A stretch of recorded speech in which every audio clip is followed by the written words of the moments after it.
Right. Next is Warren Haynes.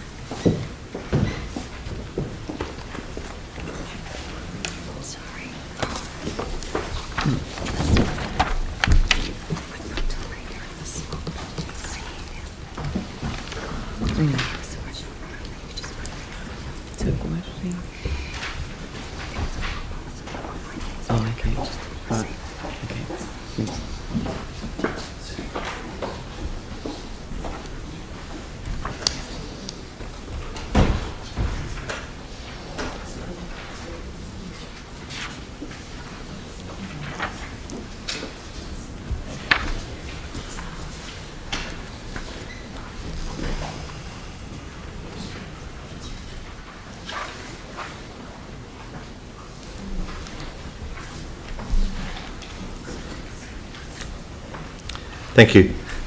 I've been a resident in Roxton Terrace since 1993. Design work for the complete renewal of that street, involving the replacement of old dish channel, footpaths, berms and carriageway in and around the preservation of existing plane trees, was actively worked through by a council project team and an active residents association throughout 2009 and 2010. The Fenelton Waimari Community Board considered and approved the design on its 13th of July 2010 meeting, and the works were scheduled for construction in the financial year 1st of July 2011. We appreciate what happened to our city from September 2010 onwards. In October 2010, the Council's Capital Programs Group wrote to street residents, a copy is in here, to inform that due to extensive damage there would be a deferral of the 2010-2011 Capital Works renewal program for 9 months. Now, in February 2011, the earthquake sequence continued with further damage to Council's infrastructure. However, since 2010, there's been no further contact with Roxton Terrace residents, at least to my knowledge, by the Capital Program Group. I've recently made a few calls to follow up in advance of this submission to the annual plan with Council's traffic operations team, and it appears that Roxton Terrace isn't at any stage in any current time frame for the next 10 years. And I believe I understand why. There's obviously other priorities. We're disappointed that our wait over recent years for Council to bring the renewal back onto budgets is now seemingly in vain. Now, the level of service criteria that triggered the need for street renewal in 2010 has obviously changed, but in my view is that Council change of strategy has not been articulated well to residents.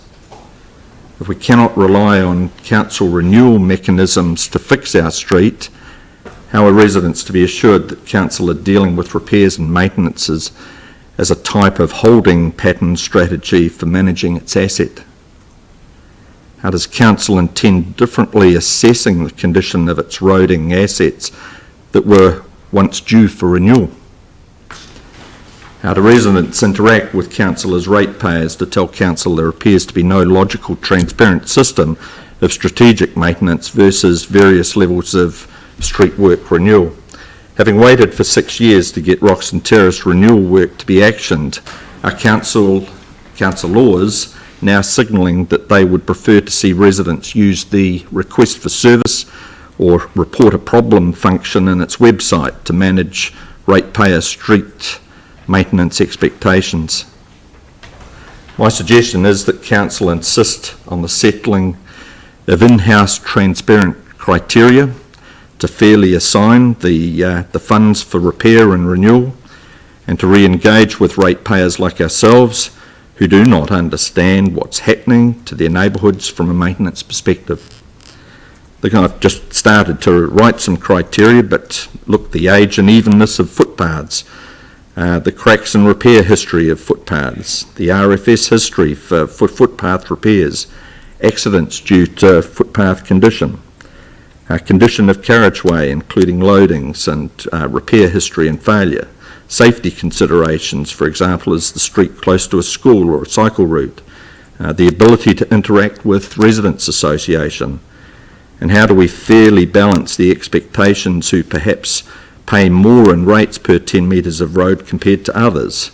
If council chooses to undertake works in certain streets, how this influences property values compared to streets that have no perceived maintenance or renewal works. Now, just as a footnote, and the last photograph that's in the attachment, I was usurped because last Tuesday the carriageway overlay and asphalt actually occurred in Idris Road, and between Idris Road and Jackson's Road along Roxton Terrace. It's interesting, the contract works were done in asphalt. What would have been done from a renewal perspective probably would have been chip seal, but in actual fact the asphalt was viewed as a better longer term maintenance solution for that particular section of street. I'm a little perplexed about that, but we've still got large sections of dish channel down the street and a high standard of house and home renewals that are occurring, emptying out onto a street that was ready for renewal in 2010. Roxton Terrace isn't the only street, there's a number of other streets, so I just encourage council to set about some transparent criteria and to communicate it to residents. Thank you.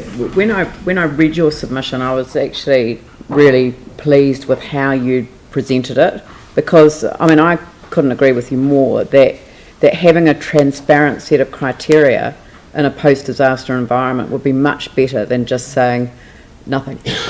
Well, in actual fact, I've been sitting waiting for the renewal, and this year I decided to make a submission to the annual plan. I'm really pleased that you did, because I mean,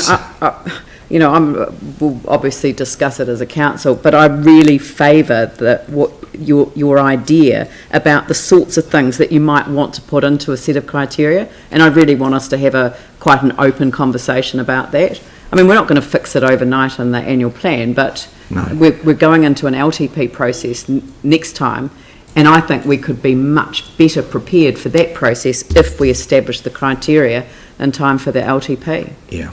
I agree. It's very reactive inside your council at the moment. We'll come to the end of the SCIRT program. So the SCIRT program has really driven the earthquake-related damage, and now it's earthquake-related damage will be coming back to the council to prioritise as against renewals, and it's going to be hugely challenging, which is why I really like the idea of having an agreed set of criteria, which we could publicly consult on.